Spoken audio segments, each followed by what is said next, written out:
So we're at the Iowa track. I will preface this whole thing for anybody running anybody's setup is make sure that you got the right gear. So this week I'm going to try a 4-gear set. There's a lot of people going to try a 5-gear set. Just make sure you got that down right. So we're going to come through. We're going to brake right before this little kink here. You go down, wait, hold the brakes, hit the bump, gas up. Get up off the corner, aim for that little mark right there in the wall. There's a little black box here on the right, brake it there, hold the brake, and get right on it, right about where the skid mark is on the road, or on the wall, come off, and that's a lap. So the thing you want to remember here is you've got to be so patient on the gas, otherwise you're going to burn up the right rear tire real easy here.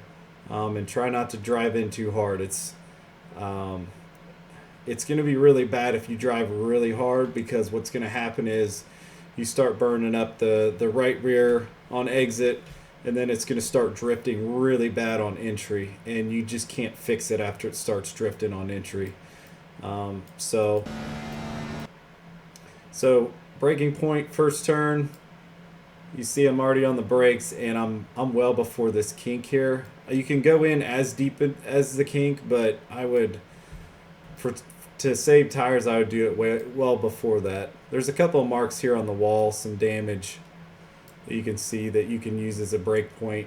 But somewhere around, and there's a little bit more damage here on the wall that you can kind of judge off.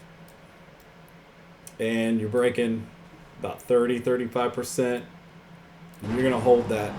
Going to back off just a little bit down to 20%. You're going to hold it,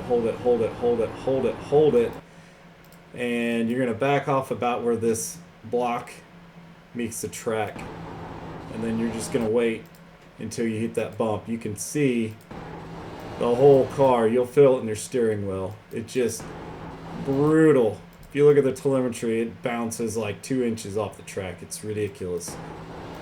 And then when you hit the bump, you get back on it. You can get off on it pretty aggressive. That's about where your Iowa 2 sign is. Because the revs are so low, you can get back on it pretty hard. But be aware, you got to take care of the tires. But back here on the back stretch, this is going to look like a little black box when you drive by it. Not sure why, but that's where I'm braking at.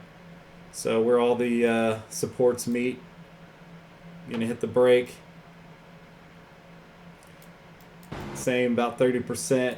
Back off just a tiny bit, but you're still holding it. Then you back off right here about this skid mark on the wall. And this one you want to be a little bit more careful gassing up, because you can really burn the right rear tire up. And you're gassing it up right about where this skid mark crosses. So you have a mess of skid marks here. You get off the brake, and then you start gassing up at this set of skid marks. And then you really don't go full throttle till you really kind of right here at the end of the yellow mark, or the Iowa 4. So you can see I'm almost full. And then you want to aim right about to the end of the Geico.